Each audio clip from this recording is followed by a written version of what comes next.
Hi dears, നമസ്കാരം. എല്ലാവർക്കും നമ്മുടെ ചാനലിലേക്ക് സ്വാഗതം. ഇന്ന് വളരെ വെറൈറ്റി ആയിട്ടുള്ള ഒരു പൊട്ടാറ്റോ ഓംലെറ്റിൻ്റെ റെസിപ്പി ആയിട്ടാണ് കേട്ടോ വന്നത്. അപ്പോൾ നമുക്ക് വീഡിയോയിലേക്ക് പോയാലോ. ഞാനിവിടെ ഈ സൈസിലുള്ള 2 ഉരുളക്കിഴങ്ങാണ് കേട്ടോ എടുത്തത്. ഇത് വളരെ തിന്നായിട്ട് ചെറിയ കഷ്ണങ്ങളാക്കി നമുക്ക് കട്ട് ചെയ്തെടുക്കണം. ഇതുപോലെയാണ് കേട്ടോ വേണ്ടത്. ഇനി നമുക്ക് കട്ട് ചെയ്തത് മുഴുവൻ ഈ ബൗളിലെ വെള്ളത്തിലേക്ക് ചേർത്ത് കൊടുക്കാം. അതവിടെ ഇരിക്കട്ടെ. ഇനി നമുക്ക് 12 ചെറിയുള്ളിയാണ് കേട്ടോ ഞാനിപ്പോൾ ഇവിടെ എടുത്തത്. ഇനി ഇതൊന്ന് ചെറുതായിട്ട് കട്ട് ചെയ്തെടുക്കണം.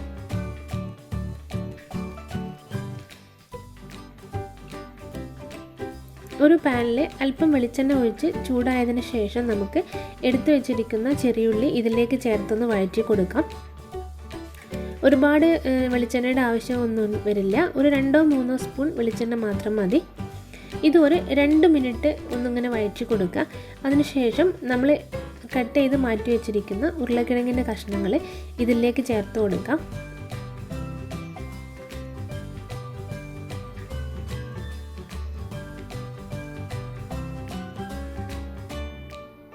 എന്നിട്ട് ഇതും ഒരു 2 മിനിറ്റോളം നമുക്കൊന്ന് വഴറ്റി കൊടുക്കണം.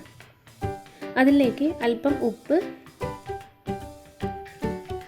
പിന്നെ മഞ്ഞൾപ്പൊടി, ഒരു 1/2 സ്പൂൺ മുളക് പൊടി.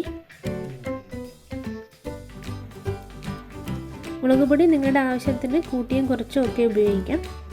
എന്നിട്ട് എല്ലാം കൂടെ ചേർത്തിട്ട് ഇതൊന്ന് ഈ മസാലയുടെ പച്ചമണം മാറുന്നത് വരെ ഒന്ന് വഴറ്റി കൊടുക്കുക. എന്നിട്ട് ഇതൊന്ന് മൂടി വെച്ച് ഉരുളക്കിഴങ്ങൊക്കെ നന്നായിട്ട് കുക്കായി വരുന്നവരെ നമുക്ക് വെയിറ്റ് ചെയ്യാം. ആ സമയം കൊണ്ട് നമുക്ക് ഒരു ബൗളിലേക്ക് 4 മുട്ട പൊട്ടിച്ചൊഴിക്കാം. ഇനി ഇതിലേക്ക് ഏകദേശം ഒരു 2 ടേബിൾ സ്പൂണോളം മല്ലിയില ചേർത്ത് കൊടുക്കാം. അല്പം ഉപ്പ്, പിന്നെ കുറച്ച് മഞ്ഞൾപ്പൊടി, ഒരു 1/2 സ്പൂണോളം ചില്ലി ഫ്ലേക്സ് ആണ് കേട്ടോ ചേർക്കുന്നത്.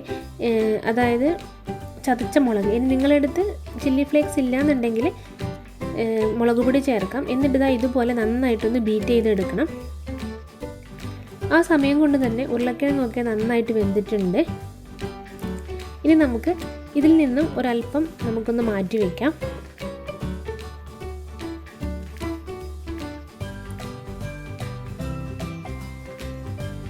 എന്നിട്ട് മുട്ടയുടെ നമ്മൾ ഓൾറെഡി മുട്ട അടിച്ചു വെച്ചിട്ടുണ്ടല്ലോ, അത് ആ മിക്സ് നമുക്കിതിലേക്ക് ചേർത്ത് കൊടുക്കാം.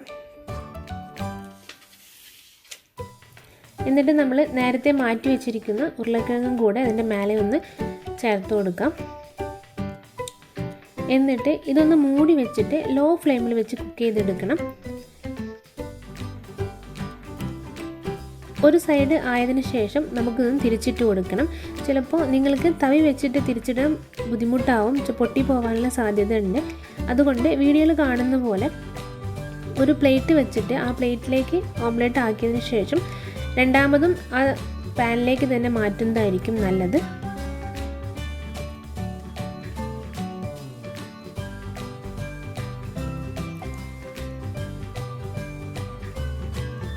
നമ്മുടെ ഈ ഓംലെറ്റ് ഉള്ളിലൊക്കെ നന്നായിട്ട് വെന്തിട്ടുണ്ട്. പുറം ഭാഗം മാത്രം ഒന്ന് ബ്രൗൺ കളർ ആയാൽ മതി. അതുകൊണ്ട് 1 മിനിറ്റ് മാത്രം വെച്ചാൽ മതി. അപ്പം നമ്മളുടെ പൊട്ടാറ്റോ ഓംലെറ്റ് ഇവിടെ റെഡിയായി. ഇനി നമുക്ക് ഈ പാനിൽ വെച്ച് തന്നെ ഇതൊന്ന് കട്ട് ചെയ്തെടുക്കാം. അപ്പം ഇന്നത്തെ വീഡിയോ ഇത്രയേ ഉള്ളൂ. ഇത് നമുക്ക് ഈവനിങ് സ്നാക്കായിട്ടോ അല്ലെങ്കിൽ ലഞ്ചിന് ഒരു ഉപ്പേരിയോ അതുപോലെയൊക്കെ നമുക്ക് യൂസ് ചെയ്യാവുന്നതേ ഉള്ളൂ.